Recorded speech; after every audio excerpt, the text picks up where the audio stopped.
I know most of us just met, but I'm going to ask you to do me a favor. Imagine that you just accomplished your biggest goal. You landed your dream position. For the past 5 or maybe even 10 years, it's what you've worked for and waited for, and now it's yours.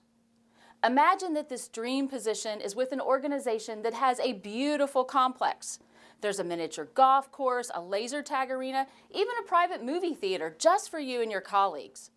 Your boss, the CEO if you will, is well paid and well respected for his leadership.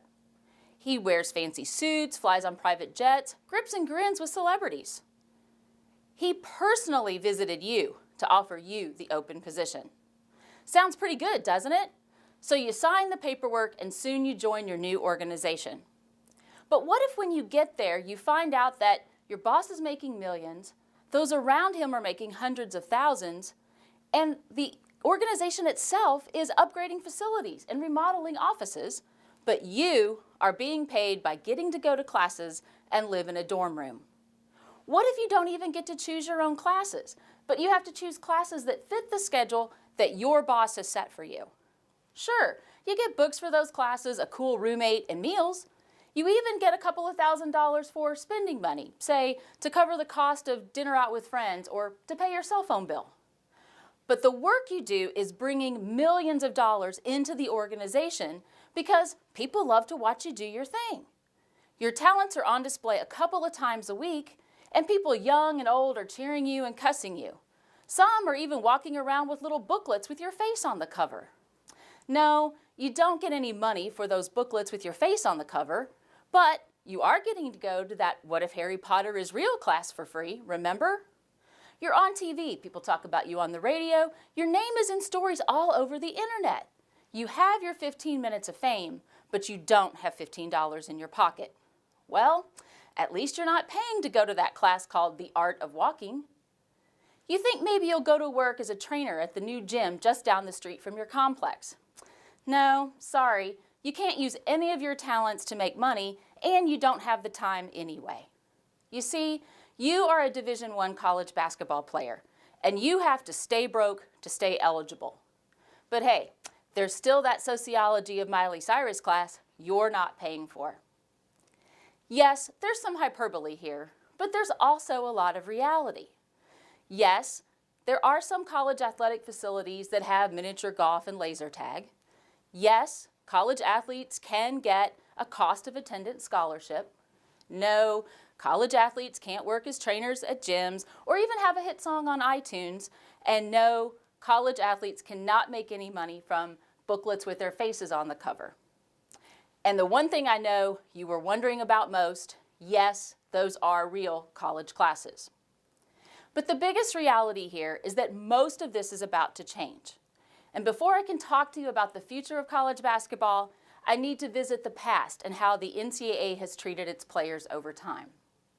Since the 1920s, the NCAA has gotten by with scholarships, no scholarships, then only need-based scholarships, then scholarships with laundry money, scholarships with no laundry money, and now scholarships that cover the full cost of attendance.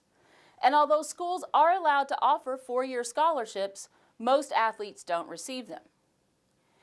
Meanwhile, the NCAA has grown from a loose association to a billion-dollar behemoth, raking in $1.1 billion in 2017, mostly from the March Madness tournament and corporate sponsorships, because the NCAA has not controlled college football's TV rights since 1984.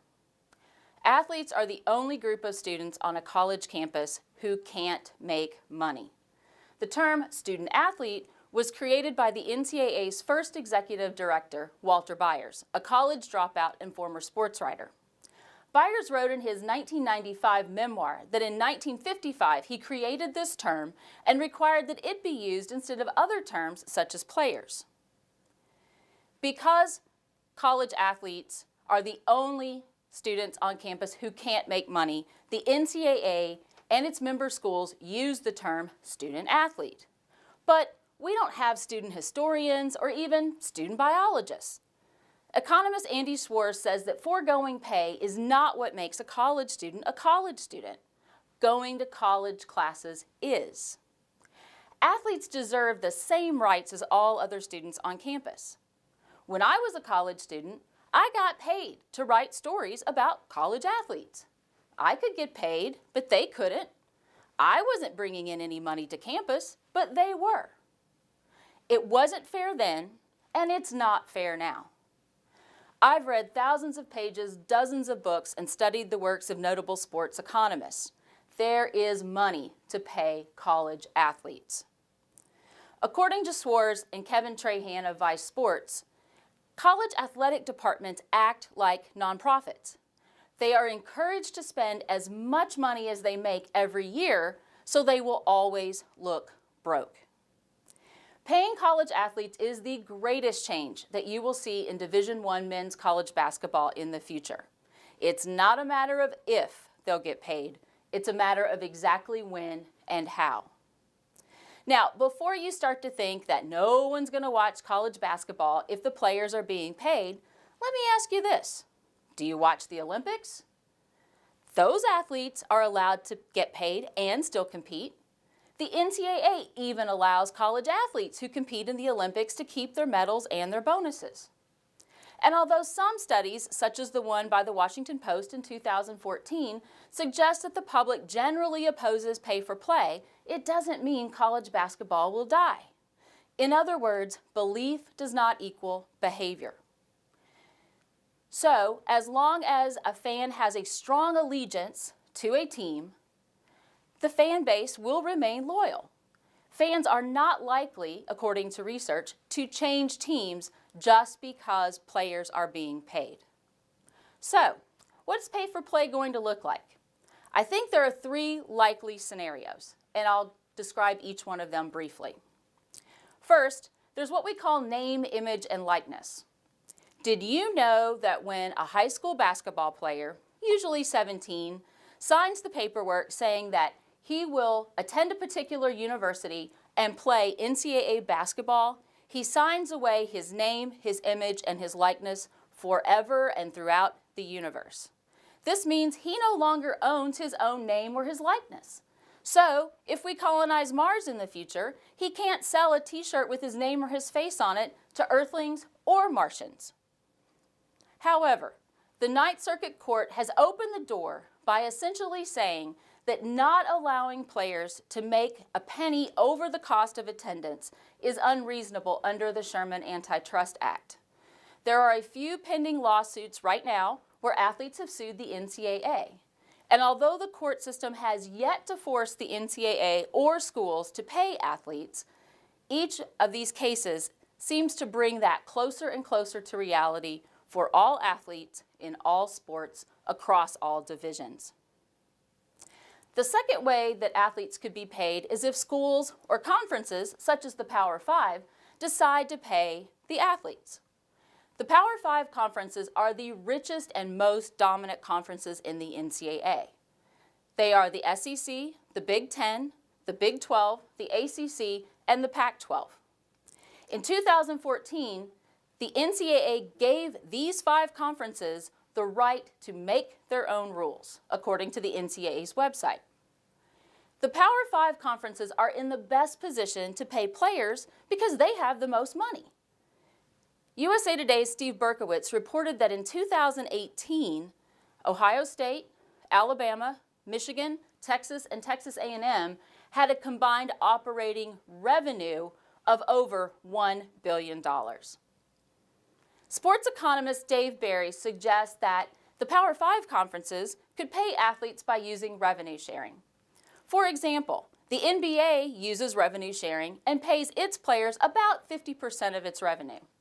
If this were applied to the 2015 Duke National Championship basketball team, it would look like this. That year, the Duke basketball program made about $34 million, according to the Department of Education. There were 12 players on the team, so if we use the 50% revenue sharing rate, each player would make about $1.4 million. Of course, Barry reasons, some players could make more than other players, just as the NBA pays its best players the most money.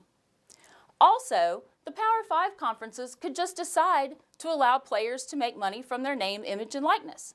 They have the ability to change the rules. The final way that players could get paid is from a league outside the NCAA. This is the most novel concept to paying college athletes. The Historical Basketball League, or HBL, plans to form 12 teams across the country by next summer. Each team will offer 12 scholarship positions and will pay players between $50,000 and $100,000, according to an article in Sports Money. So, although these players are going to give up their NCAA eligibility, they'll be able to have a guaranteed scholarship at the school of their choice, get paid a salary, and make money using their name, image, or likeness. Also, the HBL will play its games in the summertime, and that will allow these players to go to classes the other 9 months of the year. Let's face it, only a tiny fraction of athletes will be able to make money after high school, according to Swartz and Trahan. The college years are the only time that these players can even think about capitalizing on those athletic talents. But the NCAA will not allow them to make 1 penny over the cost of attendance, even though the schools and athletic departments are making millions of dollars on their talents. People don't go to games to watch the coach yell and stomp, or the cheerleaders tumble, or the mascot dance. They go to watch players play basketball.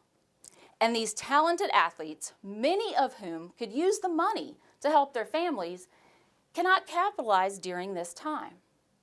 Yet, Mark Zuckerberg could create and market Facebook from his dorm room at Harvard.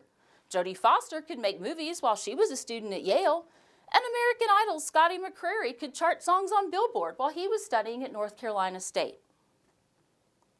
One day in the not-so-distant future, when the University of Kentucky lands that 5-star athlete, he's not only going to get to be able to play basketball, he's also going to be able to endorse that new gym down the street from campus, sell a t-shirt with his name or face on it at the miniature golf course, and charge to sign that booklet that has his picture on the cover.